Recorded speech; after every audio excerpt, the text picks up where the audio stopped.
Well, howdy, nearly senior citizen here. Greetings, boys and girls, and welcome to this, another brand new day. I have a little Gojira running around on my lap like a crazed beast. I tried real hard to get little Figmo out of his box, and he would not come out because he is nervous. He was scared, and so he refused, and I couldn't capture him. But she came right out of her mason jar to see what was going on when I started making noise, and so here's little Gojira. Pretty soon I'm going to, if not tonight, very soon, I put her back into her cage, no less. I didn't just drop her down onto the floor or anything. So, yes, I'm going to be a little hair, or one of my eyelashes was dangling. It was going to go into my eye. But I'm going to be trading little Figmo back up against the wall so that I can have little Dr. Snurf / Cookie or little Saber / Cream come on over and be next to me and be a happy and friendly little hamster, and that'll be a good thing, and making sure my protruding Adam's apple is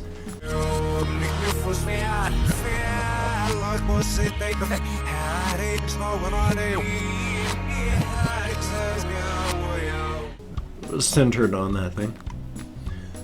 This thing. The heart. Choker heart.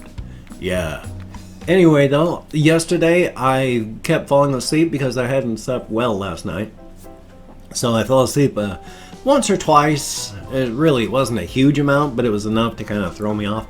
And I got videos done, and then I went walkies. I went walkies up to Walmart and back, so that's good.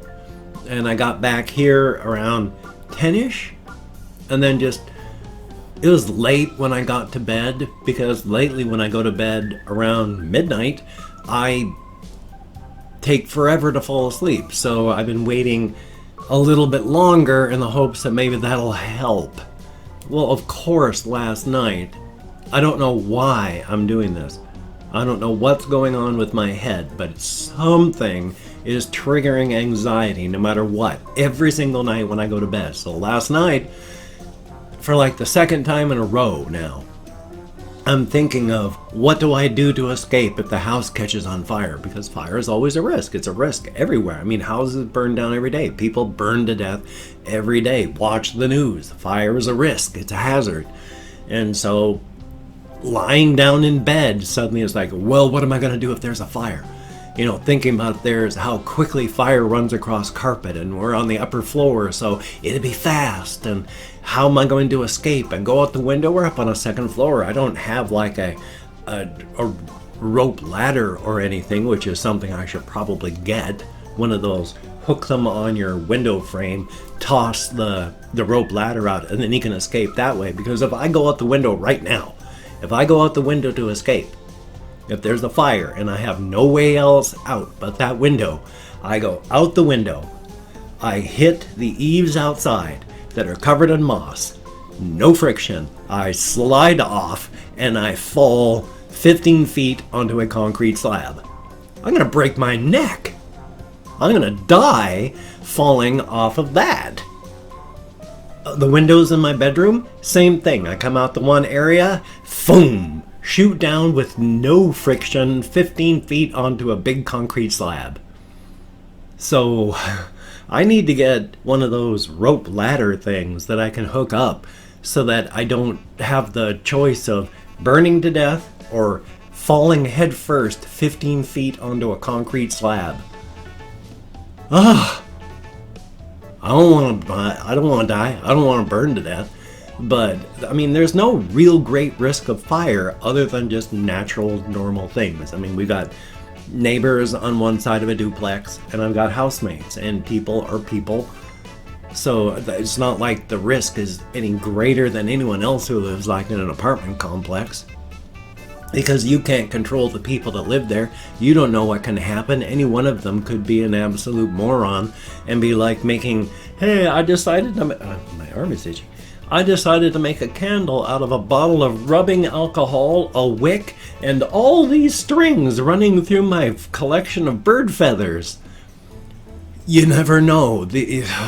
So all you can do is all you can do, and yeah, so grand anxiety attack about what I'm gonna do, and it's like, oh, okay, I'm fine. But carpets burn and it's so just constant damping down, going, the house has not burned down, and all the time I've lived here, it's not gonna suddenly burn down tonight because I'm having an anxiety attack. So, yay. So I'm going to try and take a shower tonight because I did not sleep well enough to be able to take one this morning. And I'm very sorry about that. I am exhausted. Like I said, I woke up I woke up at 3 o'clock after going to bed at around 1. And then it's been constant sleep, wake from 3 a.m. onward. So I was just too tired to take a shower when I woke up. So tonight, I'm going to have to take a shower, which means I'm going to have to go and I'm going to have to do my walkies early because I normally get back at 10 or 11 if I leave at 8 o'clock. So, yay! And I finished making videos and stuff at about generally around 7 o'clock at night. So I get in here at 7 in the morning approximately, and then I finish work around 7 at night. It's a good 12 hours. I don't sit here. I have to get up, walk downstairs, get food from the kitchen. My bathroom's downstairs, so I got to go up and down the stairs, and I leave the room and I go outside. So it's not like I just sit here for 12 hours, but it's even the getting up when I do, it's just short periods of time. But I look at this as this is my job, so it's not like I'm bothered about that. I mean, I work 7 days a week for X number of at least 10 hours a day, and I don't mind that. It keeps me busy. It's a good thing. If I don't stay busy, that unfortunately the darkness still creeps in through the cracks in my psyche, and I end up feeling all empty and hollow and broken. And while I am empty, hollow, and broken, I am putting myself together. I'm repairing myself. It's like my psyche pounded into shards, and then I've been painstakingly putting all the shards back into place where they used to be. I'm about 25% done, so we're getting there. Definitely a good thing. I didn't think about much while I went walkies last night. In fact, normally while I think about a lot of things, last night it was generally just static for most of the walk. Thumbs up. I mean, you don't always want to or have to think about things, so most of the time it was just static, just walking and not really thinking. I did some thinking. There is a short series of stories that I want to write in the Egg Mother universe thing, which is the one where our universe is just an egg in the egg sac of a 25th dimensional being who's like a parasitic something or other. When the Egg Mother finds prey, paralyzes it, lays an egg. Each egg is a universe. And what does that mean for the universe when the egg hatches? So that's what's going on with our universe, and we're just another egg inside of an Egg Mother. But I was thinking of, with our universe, I figure there's kind of like a Faraday cage around it. Our physical laws keep things, supernatural stuff, from happening. But if you ever pierce the Faraday cage, then the Faraday cage can fall apart and break down, and then whatever's out there can get in. But one of the things that happens is a series of short stories about this one fellow who is stuck with a massive existential crisis because Lyle Goddard is one of those people that there was an extra-dimensional vast being who, effectively while drunk one Saturday afternoon set his forehead up against the Faraday cage just going, let me in, and was amazed when it actually worked. And somebody in the inside actually pierced the hole out. And so that fellow, Lyle Goddard, was rewarded by having his entire neural system sucked out of his body and just copied and replaced, and then a copy of his consciousness put back in, and most of the body replaced with what's known as magia. It's a miraculous substance that is just a side thing of their existence. But for us, it's a substance that is amazing. And so this person's neural tissue was replaced with Magia, and so it's like alien hardware, and then a copy of the person was popped back into it, so their software running on alien hardware in the shape of a human being. Their neural tissue runs exponentially better. It is effectively immortal. Large portions of his body which had died because his brain and his neural tissue was sucked out, and then for 6 hours his body was just left to hang there and rot. And then when it was all replaced, the Magia went through and just digested away all the stuff that was too badly rotted, repaired the 30% that was left, and now that his entire neural system and 70% of his body is just this Magia, and the otherworldly consciousness informs him that he's just being left there. He's pierced the cage, he's done his job. Now he's just going to last a very long time because Magia is basically immortal stuff, and have a good life. And so hundreds of years later, the copy of Lyle Goddard is still alive, living in what's left of the world and civilization, and things falling and rising, and he wishes he could die as he continues to see holes being poked through the Faraday cage, and the Faraday cage being torn apart, and more of the otherworldly stuff getting in. So yay. Whole bunch of stuff I want to do on that one. I also have another story that I actually wrote back when I was like 20 years old. I want to rewrite it. It's a goofy science fiction horror thing. It's like there's these two space explorer scout type people land on a planet that's just like covered in grass, and it's bad. Well, very bad for them, but that's just the way life goes, doesn't it? When you come across an entire planet that's just covered in grass. Thumbs up for that. So I've just been living, I've been trying to keep things cleaned up, but of course the way I was sick, it's gotten messy even while I've been trying to move things out. So I got a lot of work to do and redo.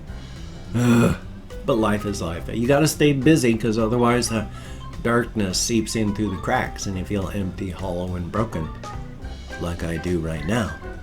So thumbs up for that. Weekends are bad for me, as stated. I like to stay busy. And on weekends, my subscription feed on YouTube is, well, generally in the first hour of from, let's say I get in here at 7 o'clock, and then by 8 o'clock a.m. on a Monday morning, I'll have more videos just show up in that hour to watch than usually shows up on the entirety of Sunday. So I'm left with not a lot of stuff to do and watch, and it bothers me. But you have to make your own stuff, because it's not up to the world to keep you entertained. That's your job. So I gotta do what I can. Hopefully I'll be able to keep doing it well. And again, so sorry about the lankness and limpness of my hair. I am just so exhausted and I'm hurting so much. It is not fun. When I walked yesterday, I don't know what's going on now. Luckily, I know it's not an actual joint problem, but my external parts of my hips started hurting like somebody had taken an ice pick and jammed it into the muscles.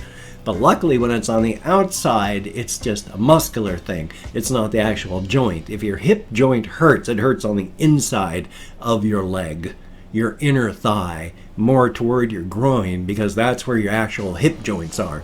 What you're feeling on the outside of your body, of your hips, that's just muscle that's surrounding your bone. And so if you got pain on the outside of your hips, you're fine. That's not even arthritis. That's all just muscular. It's when it hurts on the inside, then, oh boy, you need to go see your doctor, because hip joint problems that's one of your most major joints. That's something that's got to be taken very, very seriously. That's why you don't want to fall down, especially as you get older. As human beings, we tend to land right on our center of gravity, which is the hip joints, and that hip joint is so prone to breaking. So try to stay standing up, especially as you get older. Hokey smokes. That's why I'm always terrified of falling when I go out walking. Because if I land wrong and shatter a hip, what on earth am I going to do? So yay. But hey, I've also opened up 24 hours worth of comments in my community tab, and I'm going to go through and thank 20 to 25 people for having left me a comment. I am not reading the comments right now. I'm going to go through and read them afterward, but for right now, I'm just thanking you for having left a comment. A good comment, a bad comment, and a different comment. The fact is, you left me a comment. Thank you so very much.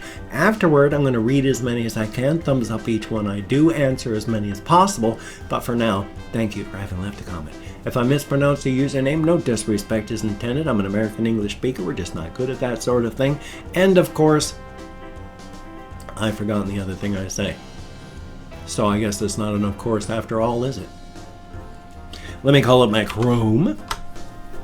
We have Mara. Thank you very, very much. And Steve Broussard.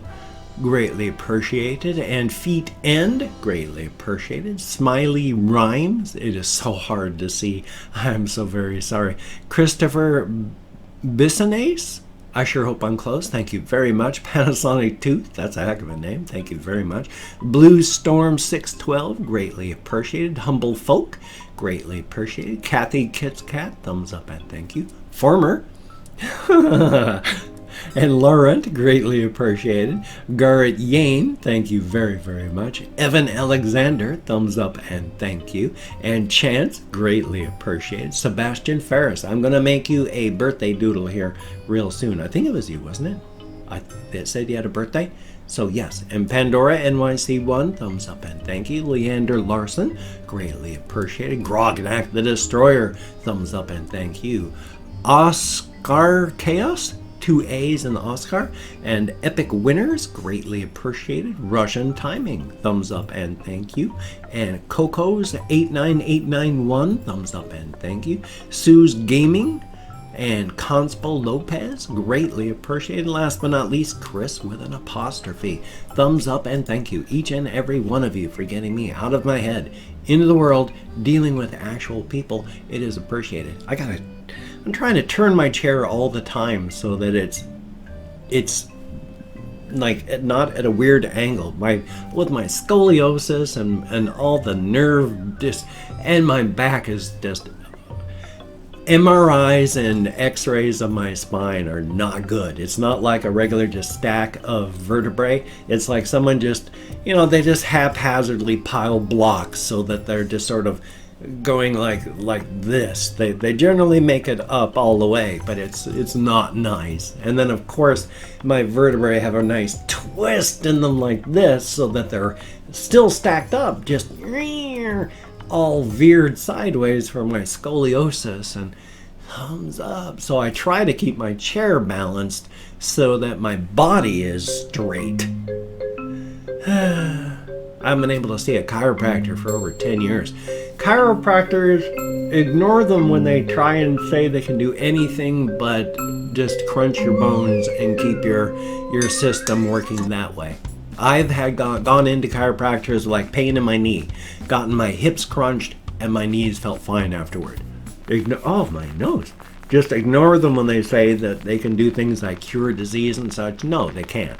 That is pseudoscience. You have a good chiropractor, all they say is we can get you out of pain because we're going to crunch your joints and get all of your joints and your spine back in alignment. That works. And so definitely a thumbs up. Anything else?